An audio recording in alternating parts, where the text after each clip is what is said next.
Maybe you can take your nose off that damn book and help around the house, she squealed. At least take out the damn trash.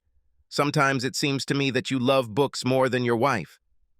Jack sighed and thought, sometimes, dear wife, sometimes, and put the book down. Damn, woman, you are in rare form for a Saturday afternoon. I can usually get through a couple of chapters before you start screaming. He stood up from his chair, staring at the novel that had consumed him for the past 2 days. Good reading, he reflected. We must continue. As he entered the kitchen, he heard M, short for Emma, tinkering around the living room, moving furniture and everything else to clean the house. He winced at the roar and sound of breaking glass. And indeed, a piercing scream crashed into his skull. Oh, God! No! He knew better than to ask, rather than give her another reason to notice how indifferent he was. What happened, honey? Oh, Jack, my crystal flamingo slipped off the table and fell on the floor. It's broken to pieces, she exclaimed. She was kneeling on the tile floor, holding the largest remaining piece in her hands. Inwardly, he smiled. He hated this monster, but he knew that it meant a lot to Em. David Preston, her boss, gave it to her at her last company banquet. Thinking about Preston, Jack frowned. He knew that Preston was always sniffing around Em, always giving her gifts, like that damn crystal flamingo. Trying to sound as sincere as possible, Jack tried to calm his upset wife. I'm so sorry, baby. I know how much you liked it. Wasn't this a gift from Preston? You know, the one from Santorini, Greece. Em nodded, holding most of the broken pieces in the kitchen towel. Sniffling, she said quietly, Yes, that's how it was. But it's not a matter of expenses, but of mood. Preston remembered how much I loved flamingos. He always does it well. Is it going well? He asked a little too sternly. Emma turned and glared at her husband. He's good at what you seem to be lacking. He always knows what I like, she grumbled. Of course, he always knows what you like, Emma. He desperately wants to get you into bed. At that moment, Jack realized that he was in shit. Damn, it's too late now. Emma's eyes had narrowed so much that Jack could barely see those precious green irises. Her face an ugly shade of reddish yellow that almost blended in with her red hair. You jealous asshole. You never liked David. You never gave him a chance. You always believe the worst about people and think he's always trying to seduce me. Well, I'll say something right now, Mr. Jackson. It will be a long time before you find yourself in the same bed with me again. Damn long. Sleep in the guest room tonight. The rage that had been boiling inside him for a long time reared its ugly head, and Jack could not help smiling and laughing. He knew that this would only add fuel to the fire of the furnace known as Emma Marie Lee. Damn, I can't remember the last time. Damn, woman, you know, I'm thinking about the fact that we haven't had sex in maybe 2-3 months, and make love? Damn it. I don't think we've made love in the last 6 months. Maybe, hell, maybe someone else was the lucky recipient of your hidden affection. Now you definitely don't get anything from your loving husband, do you? And God knows I tried. Jack grinned and continued. Guest room? I don't think so, honey. As a great philosopher once remarked, if you don't want to sleep with your husband, then you can move into the guest room. Staring at her husband, Emma blinked, her face turning pale and quickly losing the red flush of anger. Her eyes widened, revealing those beautiful dark emerald eyes that Jack loved so much. A tear appeared in the corner of her right eye as she realized what her husband had just said. He had never spoken to her in this manner before, and she was shocked by his anger and indignation. Then the realization of what he had just accused her of hit her, and she jumped up, ran out of the room, and ran down the corridor. A few seconds later, Jack winced as he heard the bedroom door slam and wondered for a moment if locked herself out is she. Damn it, why couldn't I just keep my big mouth shut? He thought about it. I see why, idiot. This has been going on for too long, he answered himself hoarsely. He soon calmed down enough to consider a very unpleasant thought. She didn't deny it. She doesn't refute accusations of treason. Suddenly his heart sank as he became worried, which meant there was no denial. Jack sat down and considered his next move. His wife was in the bedroom, no doubt crying eyes, and so he wondered what would happen next. At that moment, it occurred to him that his wife didn't actually say that she cheated on him. Jack stood up and walked down the corridor. He saw their bedroom door open and assumed she must have run to the guest room. However, that door is also open. But the door to the bedroom of Amelia, their eldest daughter, was closed. Walking quietly to the door, he listened and heard his wife sobbing. Knocking carefully, he said quietly, could we talk? Emma sniffed and muttered hesitantly, "Please leave me alone. I'll be fine. Just give me a few minutes." No matter how angry he was, it broke Jack's heart to hear her talk so sadly, so miserably. "Then it's okay.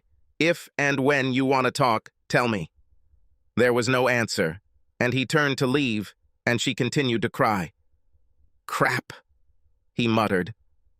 It was about 6 in the evening when Emma went in search of her husband. She found him sitting next to his work desk in the garage with the door open and Jack observing his surroundings. She stood in the doorway and looked at her husband sitting there. He had that look that she knew so well. He was deep in his thoughts, and who knows where he was at that moment. She was afraid of the answer. "Jack?" She called almost in a whisper. Jack turned and looked at his wife, and a deep sadness washed over him like a big wave hitting the beach. He knew that he loved her more than anything in the world, and despite their problems, he cherished this woman. "Yes, Em? Can we talk now?" A lazy, crooked grin spread across his face, and he nodded. "Of course. Why not?" She couldn't help but smile at the man she'd married 21 years ago, just as handsome, but with a few wrinkles around his eyes and a little more gray at his temples. Jack's deep brown eyes were always mischievous, filled with humor and love. Oh, why couldn't he be more attentive to her needs like David, she thought. Thinking of David Preston, she blushed, feeling guilty. Jack noticed a guilty look flash across her face. Why should she feel guilty? He slowly rose from the stool and approached her. Emma noticed the change in his eyes and became nervous. Maybe now was not the right time for them to talk. "Well, let's get this over with," Jack said. He expected the worst. "Okay," she answered timidly. Together they walked out into the backyard where she sat on the couch-length indoor swing. Jack looked at her and asked, "Would you like some coffee?" Nodding, she smiled and replied, "Sounds good." He went inside, turned on the coffee maker and, waiting, carefully watched his wife sitting on the swing, slowly rocking back and forth. Looking at Em sitting on the swing, Jack thought about the girls. They both studied, Amelia following her mother's example at Berkeley, and Jackie studying at the University of Washington. Since the girls left home, things have become tense in the family. Jack was immersed in work, and Emma was also more focused on Preston and Sons, a prestigious law firm specializing in civil law and big business. Emma was the personal assistant to Douglas Emmett. Preston's son, David Preston. Tall, blonde with dark gray eyes, he had the confidence and predatory instincts to become a very successful civil lawyer. And Emma was his latest prey. Jack was sure of it. Even if Emma didn't believe it, he knew she could be so naive at times. Tensions grew between them as she became more and more immersed in her work, and Jack saw that his wife was growing distant every day. Jack poured coffee into 2 cups and took them outside, giving one to his wife. "Thank you," she whispered, taking the hot cup.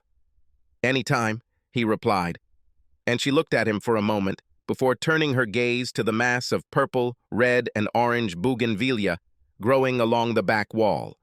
Jack sat down on a stool next to the swing and waited. Sipping the hot black brew, he stared up at the sky, watching as a single stream left a wide white trail of steam across the vast blue sky, the only spot in its vastness. "Jack." "Yes. I'm sorry." Jack swallowed and looked into his coffee. a thin stream of steam rising from the dark brown liquid. "What are you talking about?" She closed her eyes and took a sip from her cup before answering his question. "For making you think I was cheating.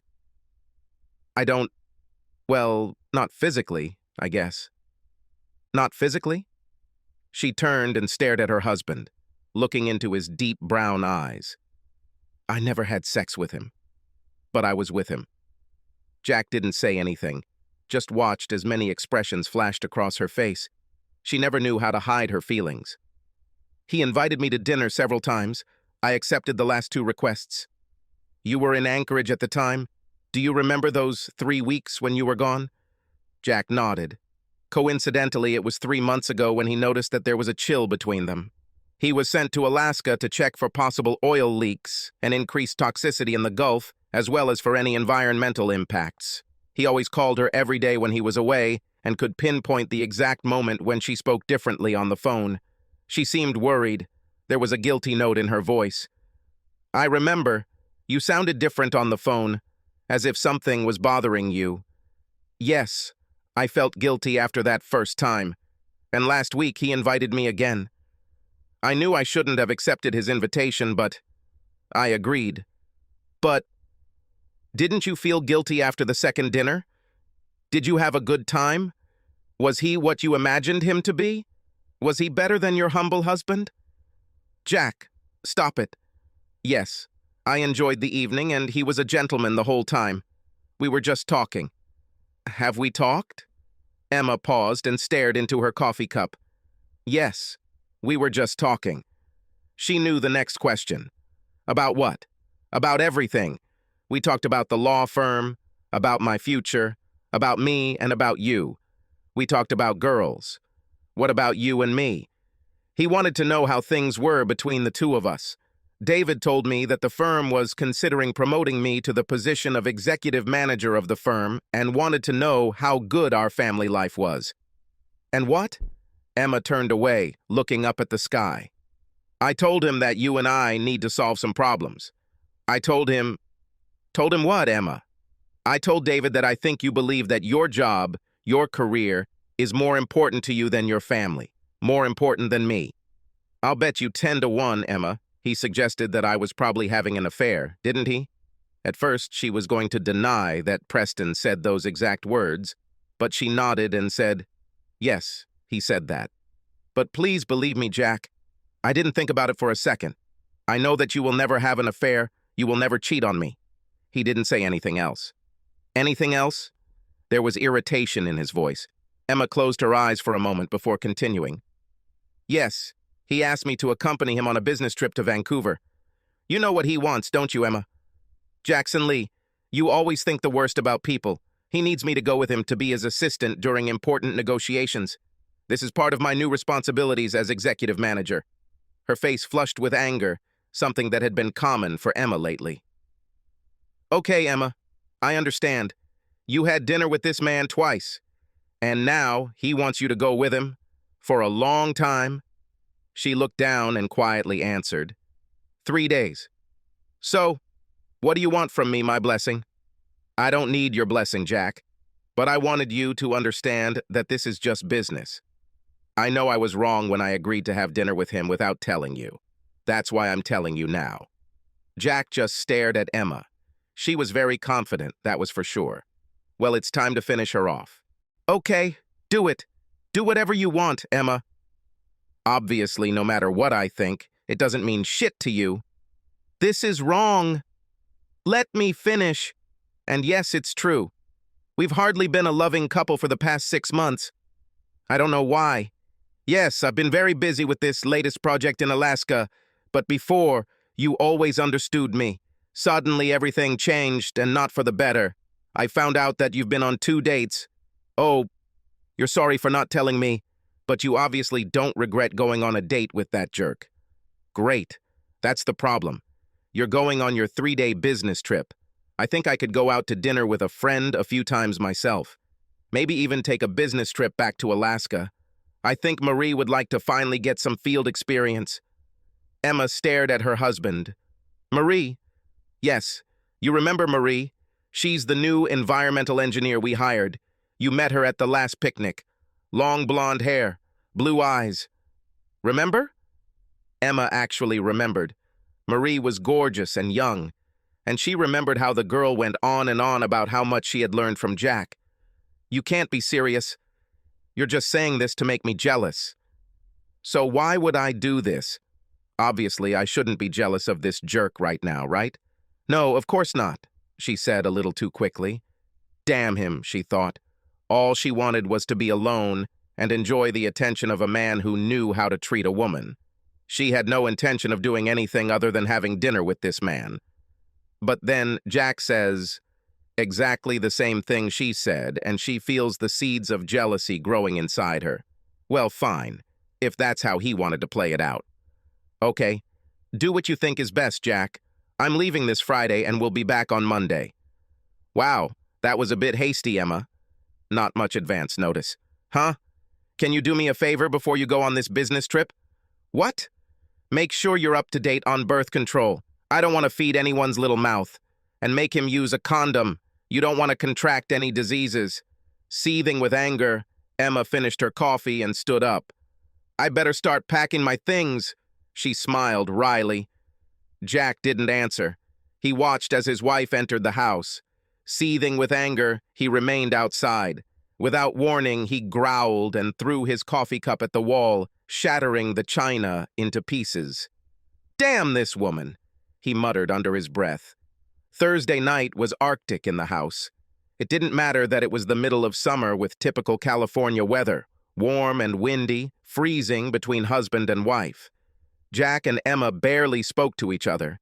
She was angry at her husband, and Jack acted like he didn't care, largely ignoring her and her feelings. Emma woke up early on Friday morning and immediately realized that she was alone. Usually she was always the first to wake up and make coffee, but this time Jack was not there.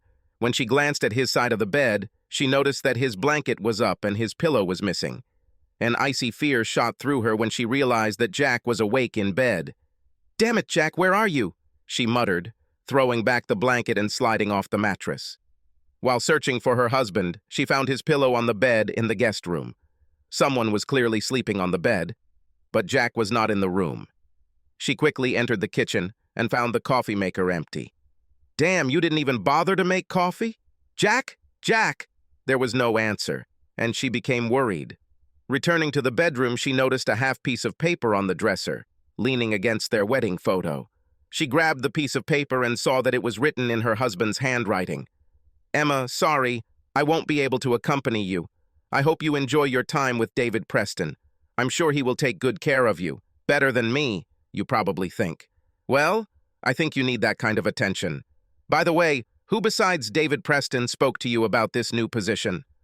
Oh, and speaking of David, I have to admit, I almost confronted him about inviting a very married woman, my married woman, to dinner without her husband's knowledge.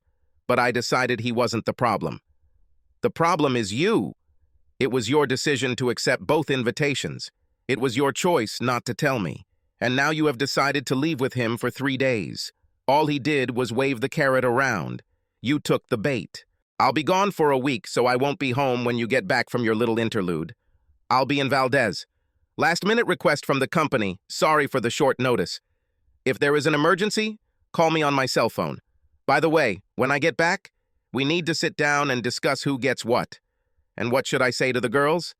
Have fun with Preston, Jackson, Nathan Lee." "Oh, what an asshole," she screamed, crumpling up a piece of paper and throwing it at the wall. "I'm just willing to bet he'll take Marie with him," she spat. "Well, to hell with it. 2 can play this." She stopped mid-sentence. "Sit down and see who gets what. What should I tell the girls? What the heck?"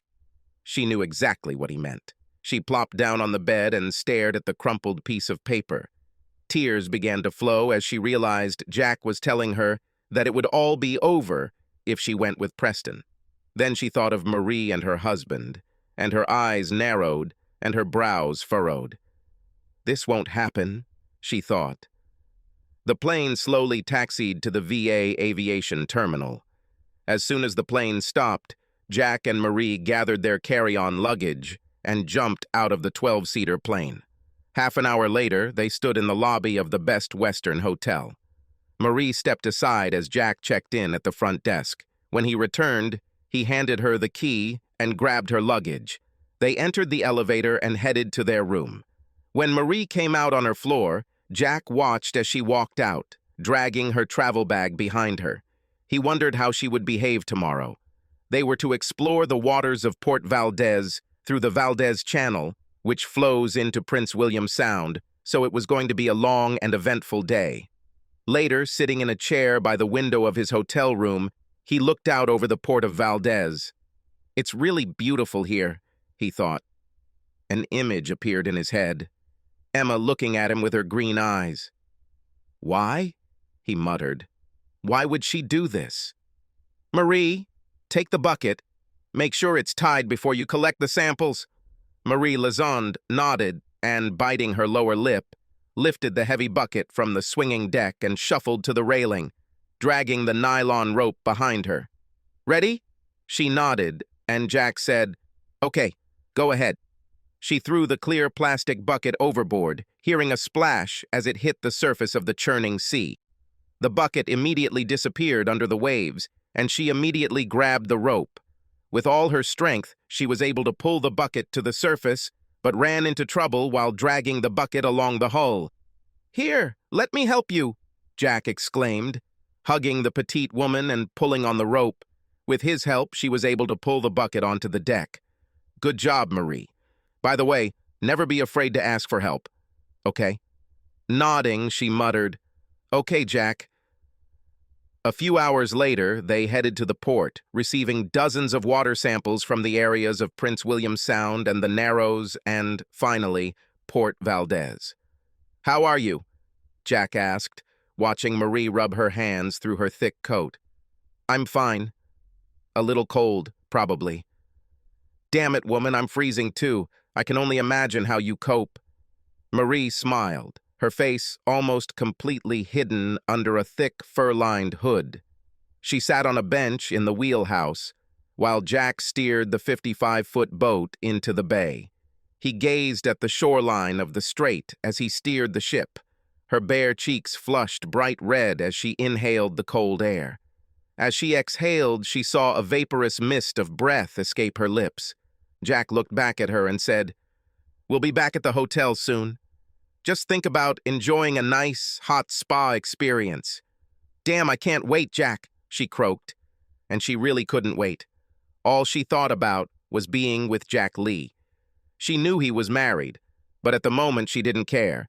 Jack and Marie became close friends, and she knew that there were always problems between Jack and his wife. She noticed that he had been quiet for the past 3 weeks, not as happy and cheerful as he used to be.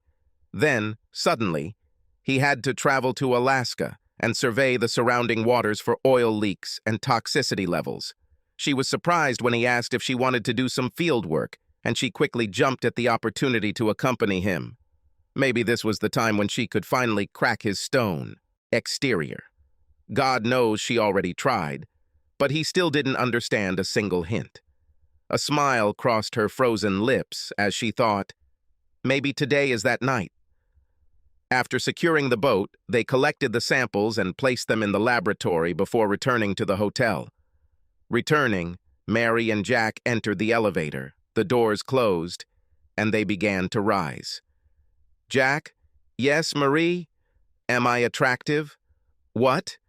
Taken by surprise, Jack could only stare at this magnificent creature. She wasn't just attractive, she was downright dangerous.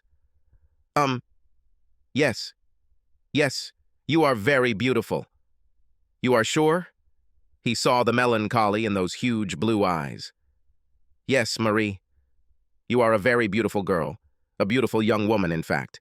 She moved closer to him, her large parka unbuttoned, revealing her toned body beneath the thick sheath. "Do you find me attractive?"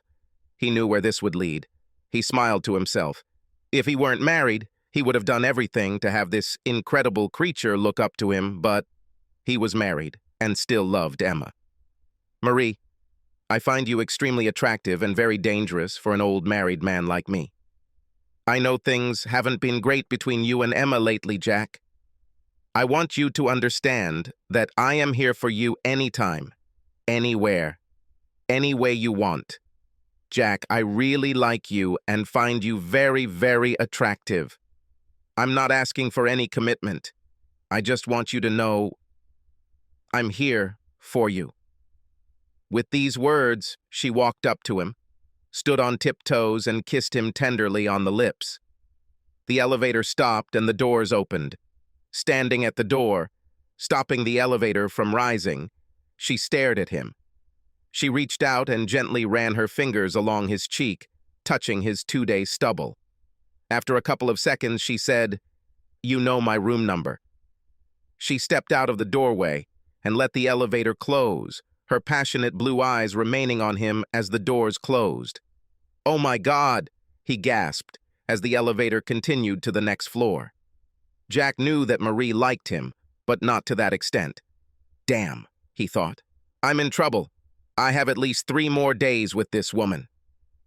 Entering his room, he threw off his parka and pulled his woolen knitted shirt over his head. "Damn it, I should have known better," he cursed. He went into the bathroom and turned on the hot water. "Damn it, I should have taken a cold shower instead of a hot one," he muttered, as his little brain reared up, harder than it had in a long time. After undressing, he checked the water and stepped into the shower. He started with shampoo and then lathered the rest of his body. Suddenly, he realized that something was wrong. Another pair of hands grabbed him. "Oh, damn," he thought. "How the hell did she get here? Marie, I'm so sorry. I can't do this. I am happily married to—" He stopped in his tracks, turning to face her. "Marie, I don't think so, Buster. You are mine and will remain mine. Understand?"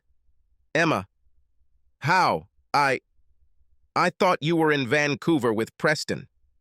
He stared at her naked figure standing in front of him, his eyes following the water that ran down and around her stunning breasts. He looked into green eyes, eyes that sparkled with lust. "About." She pressed herself tightly against him. "There are some things more important than business travel, more important than fraudulent promotions. You were right about David Preston. We will talk about it later. I'm so sorry, Jackson Nathan Lee, my sweet husband. Can you ever forgive me for being so stupid? Since you understand the situation well, yes, I forgive you. If you can forgive me." "Forgive you for what, dear?" "For not thinking about us. Emma, you are the most important thing in my life, not my job. I didn't make it clear. My stubbornness prevented me from showing the love I have for my family, for my wife. Please forgive me." She looked into the big brown eyes and saw love and care in them. Smiling, she slowly knelt down. "Oh my God," he breathed. She didn't stop and didn't let him go. Finally, he couldn't hold it in any longer and screamed, "Emma, I wanted you to know that I am yours and only yours." He bent down and picked it up. Holding her tightly to him, he pressed his lips to hers, his tongue curling around hers. All he knew was that he loved this woman. After they dried themselves with a towel and continued their renewed love on the bed, there was a faint knock on the door. Jack knew who it was, and apparently his wife knew too. She smiled and whispered, "I'll just be there for a second." Grabbing her robe, she shuffled to the door and looked through the peephole. Marie took a shower and put on her sexiest braless outfit, wearing a bright red sleeveless tight pullover over a very short white skirt. She knew it was bold of her to go to his room, but the young girl had planned everything and knew that this was her big chance. She smiled as the door opened, but her eyes widened in shock as a beautiful red-haired woman peeked out from behind the door. "Marie, it's so nice to see you. I'm very sorry, but Jack is still unavailable. Understood?" Marie couldn't say anything. She nodded and stared at the gorgeous, red-haired woman with piercing green eyes. Smiling, Emma closed the door. She closed her eyes and took a deep breath. She realized how close she had been to losing the only man she had ever loved. After reading his note, she realized what she needed to do. She first called David Abrams, Jack's boss, and quickly arranged a flight to Valdez, Alaska. Next, she called Douglas Emmett Preston and asked about the position of executive director offered to her by his son David. Mr. Preston knew nothing about this. When she explained to Mr. Preston what David had told her, he became apologetic. He told her that she was a very valuable asset to the firm and he didn't want to lose her. However, she notified him of her decision to leave the company. Mr. Preston said he understood and promised to write her a glowing recommendation. She then decided she would wait before telling her husband about leaving Preston & Sons. Emma turned and walked back to the bed, her husband laying there just as she had left him. He watched her approach, a smile visible on his face as she lifted the robe from her shoulders, letting it fall to the floor at her feet. Climbing onto the bed, looking into his eyes, she whispered, "I love you, husband." He looked lovingly into her eyes and said quietly, "I love you, wife." Subscribe to our channel so that your second chaff doesn't cheat on you, and go ahead and listen to the next story, because this story is nothing compared to the next one. If you're under 18, don't even think about listening to the next one.